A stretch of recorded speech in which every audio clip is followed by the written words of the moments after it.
Halo people, konnichiwa. Kembali lagi di podcast Kelompok B bersama host yang baru, Diki Komara. Jadi pada podcast kali ini kita akan membahas sebuah algoritma yang cukup menarik. Nama algoritmanya yaitu backtracking. Untuk membahas algoritma ini, kita sudah kedatangan seorang narasumber. Boleh diperkenalkan dulu? Terima kasih. Sebelumnya perkenalkan nama saya Siti Anipa. Saya dari Universitas 11 April, Fakultas Teknologi Informasi. Sebelum masuk ke detailnya, mari kita bahas dulu kenapa algoritma itu penting di era sekarang. Jadi di era teknologi saat ini, algoritma menjadi inti dari solusi banyak masalah, dari pencarian rute tercepat hingga menjadi optimisasi sistem komputer. Nah, backtracking adalah salah satu algoritma yang sangat berguna. Bisa diceritakan dulu nih sedikit latar belakang tentang algoritma backtracking ini.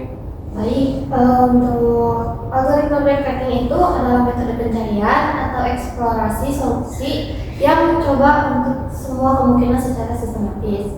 Jika suatu jalur tidak menghasilkan solusi yang diinginkan, maka algoritma ini akan mundur atau backtrack ke langkah sebelumnya untuk mencoba jalur lainnya. Algoritma backtracking ini sangat relevan dalam kehidupan kita, misalnya untuk memecahkan teka-teki atau masalah logika.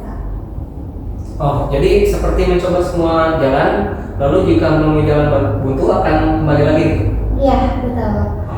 Bayangkan aja kita sedang mencari jalan keluar dari labirin, kita mencoba satu jalur, kalau mentok kita akan mundur atau mencoba jalur lain. Nah, prinsip ini yang digunakan dalam backtracking. Oke, jadi backtracking itu seperti eksplorasi ya. Lalu bagaimana nih cara kerjanya? Cara kerjanya itu sangat sederhana, tapi efektif. Algoritma ini biasanya bekerja secara rekursif. Berikut adapun langkah-langkahnya ya. Yang pertama mungkin memulai dari angka awal, memilih salah satu kemungkinan angka. Jika angka itu valid, lanjutkan ke langkah berikutnya. Lalu jika menemukan solusi, algoritma selesai. Tapi jika tidak valid atau menemui jalan buntu, algoritma kembali ke langkah sebelumnya dan mencoba pilihan lain. Oke, menarik sekali. Jadi backtracking ini banyak penerapannya ya. Bisa diberikan contoh nggak untuk penerapan sehari-hari? Salah satu contoh paling sederhana ya, seperti permainan teka-teki Sudoku. Pernah bermain? Sudoku pernah banget ya. Ya, jadi algoritma ini mencoba berbagai kemungkinan untuk menemukan solusi yang valid. Contoh lainnya adalah menemukan rute perjalanan terpendek di graf atau membuat komunikasi angka pada sistem keamanan. Oh ya. Jadi backtracking ini banyak ya jenis-jenisnya. Apa ada nih yang populer? Banyak sekali. Contohnya mungkin yang lebih populer itu adalah algoritma pencarian seperti deep first search dan solusi untuk end quiz problems. Masing-masing ini memiliki fokus dan aplikasi spesifik. Oke, kalau begitu mari kita lihat dulu nih salah satu kasus penggunaannya. Bisa diberikan gambaran nyatanya nggak? Baik, salah satu studi kasus yang sering dijumpai mungkin adalah pemrograman aplikasi yang membutuhkan komunikasi optimal, seperti perjanjian jadwal kelas di sekolah. Dengan algoritma backtracking, kita bisa memastikan jadwal yang dibuat tidak ada konflik waktu atau ruang. Oh, keren juga ya. Tapi apakah setiap metode ini punya tantangannya kan? Apa yang biasanya menjadi kendala nih dalam penerapan backtracking ini? Dan apa saja kelebihan dari backtracking ini?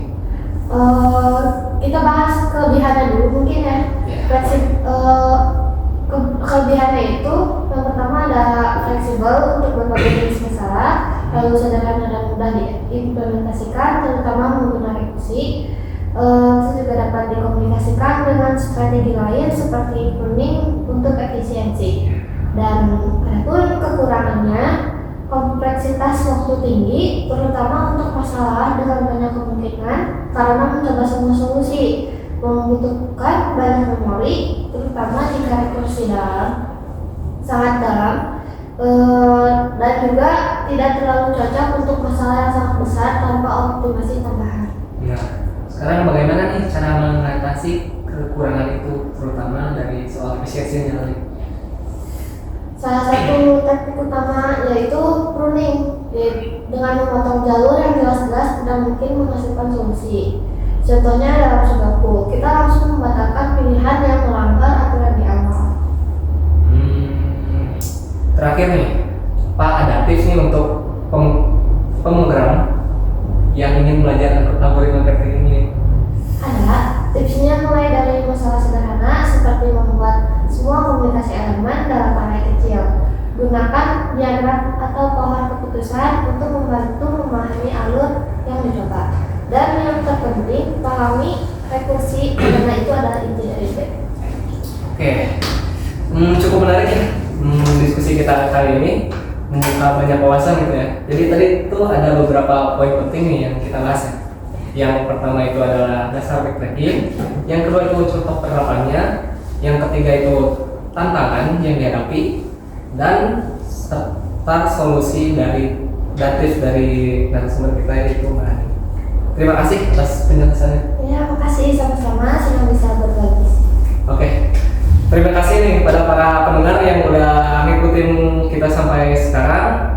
Mudah-mudahan ilmu yang kita sampaikan kali ini bisa bermanfaat untuk kalian semua. Terima kasih yang sudah menonton.